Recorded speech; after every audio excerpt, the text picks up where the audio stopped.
comme c'est la loi de la foi sur laquelle nous allons nous brancher, je vais te dire une chose, je l'ai déjà dite. Là où il y a la loi de la foi, ou disons simplement, là où il y a la foi, mon frère, elle produit toujours un témoignage. Toujours. N'oublie pas ça, hein? Il faut t'asseoir, réfléchir et voir. Chaque fois que tu dis que tu as la foi devant une situation, il n'y a pas de témoignage, ce n'est pas encore la foi. C'est une croyance, c'est une adhésion mentale, c'est une conviction, c'est une assurance peut-être, mais il n'y a pas la démonstration. Non, mais ce n'est pas la foi. Ce n'est pas la foi. Donc, il faut t'assurer de ça. Là où il y a la foi, il y a le témoignage.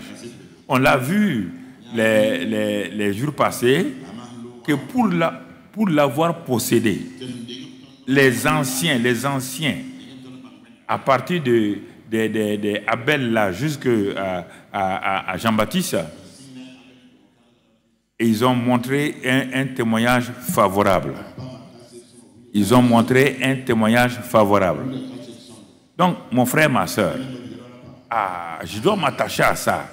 Je dois être un producteur de preuves, un producteur de témoignages.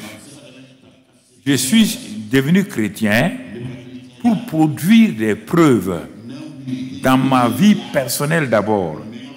Ce n'est pas une affaire de s'occuper de la vie des gens. Non, dans ma vie personnelle. Et c'est pourquoi, regardons Jacques 2, verset 14. L'épître de Jacques 2, verset 14. Qu'est-ce qu'il dit? Mes frères, que sert-il à quelqu'un de dire qu'il a la foi s'il n'a pas les œuvres? On ne parle pas des œuvres sociales, hein? Non, on ne parle pas de ça. Voilà, on ne parle pas de ces choses-là. Non, mon frère. Jacques, les gens opposent Paul et Jacques. Non. Jacques rentre dans le détail de ceux qui ne comprennent pas. Paul s'adresse à des gens qui ont déjà compris et qui savent comment la foi se manifeste. Jacques a pris un certain nombre de frères et de sœurs d'un certain niveau et il les fait asseoir. Il dit, mes frères, là, je vais vous enseigner quelque chose. À quoi ça sert à un d'entre vous là, ou à une d'entre vous là, de dire qu'il a la foi ou qu'elle a la foi s'il n'a pas de témoignage? La foi peut-elle le sauver? Les gens étaient assis, ils regardent Jacques. Ah bon? Donc, la foi là, c'est quoi alors? Elle dit non, continuons. Nous sommes en train de parler. Il dit ceci.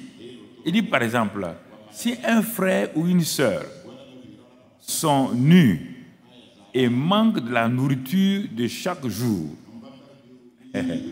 tu vois un frère là, et toi tu es chrétien, tu vois un frère, une sœur, et ils ne sont pas habillés, et ils manquent de la nourriture de chaque jour. Et regardez bien, et que l'un d'entre vous dise à ce frère-là, va en paix, sauve-toi, et que tu sois rassasié.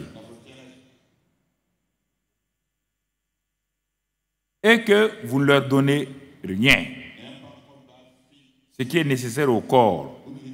À quoi cela sert-il? Et la foi est comme ça.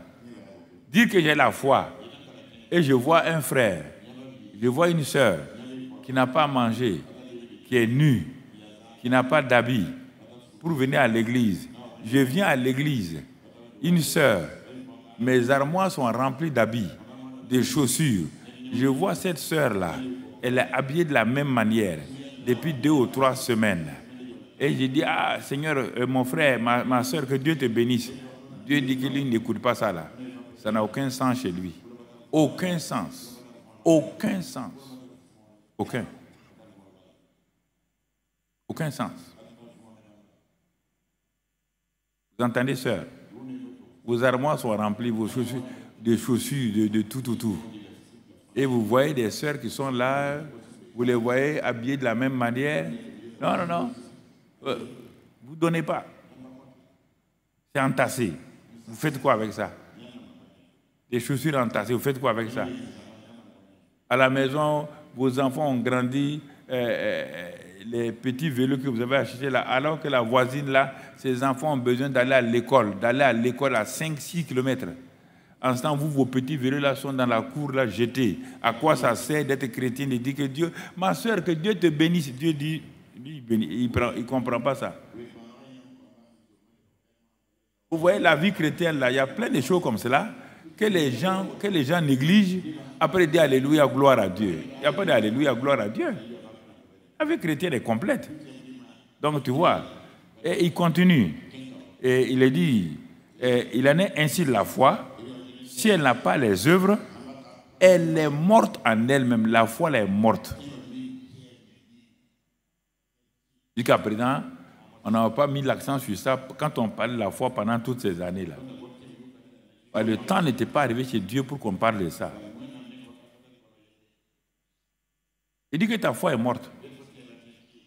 Une foi qui ne produit pas des œuvres, elle est morte en elle-même. Elle est morte en elle-même. Mais, quelqu'un dira, vous voyez bien, il y a des argumentaires, il y a quelqu'un qui s'est levé, et toi, tu as la foi. Oui, toi, tu as la foi, hein? Et moi, j'ai les œuvres. Il y a des gens qui aiment discuter comme ça. Ah bon, toi, tu as la foi, moi, j'ai les œuvres. Montre-moi ta foi sans les œuvres, et moi, je te montrerai la foi par mes œuvres. Oui. Ça, c'est des fausses démonstrations. Les deux se complètent. S'il te montre ses œuvres, c'est qu'il a la foi. S'il dit qu'il a la foi, dis-lui simplement, je te montrer les œuvres là. Ça suffit largement. Pas besoin de discuter sur la foi. On ne discute pas sur la foi. Il dit, montre-moi. Tu crois, ouais bien, tu crois qu'il y a un seul Dieu, maintenant il va changer de verbe. Il ne parle plus du nom foi. Parce que foi c'est un nom, croire est un verbe. Il laisse tomber le nom foi et il va entrer pour que les gens comprennent, il va entrer dans le verbe croire. Et pour ça, il descend le niveau. Pour que tu comprennes que ce n'est pas au niveau de Dieu que croire là fonctionne. C'est au niveau de quelqu'un d'autre. Tu crois qu'il y a un seul Dieu. Tu fais bien. Les démons le croient aussi et ils tremblent. Ah, mais tu crois que... Moi, je ne crois pas. Je n'ai pas dit que tu ne crois pas. Les démons croient aussi. Ils croient, ils tremblent. Les démons n'ont pas de preuves. Ne donnent pas de témoignages. N'ont pas de preuves, ne donnent pas de témoignages. Ils croient qu'il y a un Dieu. Tout le monde croit qu'il y a un Dieu. Mais où est le témoignage? Sors, tu demandes à n'importe qui s'il y a un Dieu, ils vont te dire oui. Est-ce qu'ils donnent des témoignages? Ils vont te dire non, il faut quitter là. Vous les Américains, il faut aller. Voici tout le problème du piège des chrétiens évangéliques. Ils ne vont pas jusqu'au bout dans leur foi. Ils ne cherchent pas à comprendre ça. Et c'est pourquoi ils tournent en rond. Ils sont frustrés. Bien que le Saint-Esprit soit là, je vous ai dit que le Saint-Esprit travaille au fur et à mesure que tu montes. À un moment donné, le Saint-Esprit, il ne peut plus travailler. Parce que ta foi qui correspond à la parole là n'est pas à l'œuvre.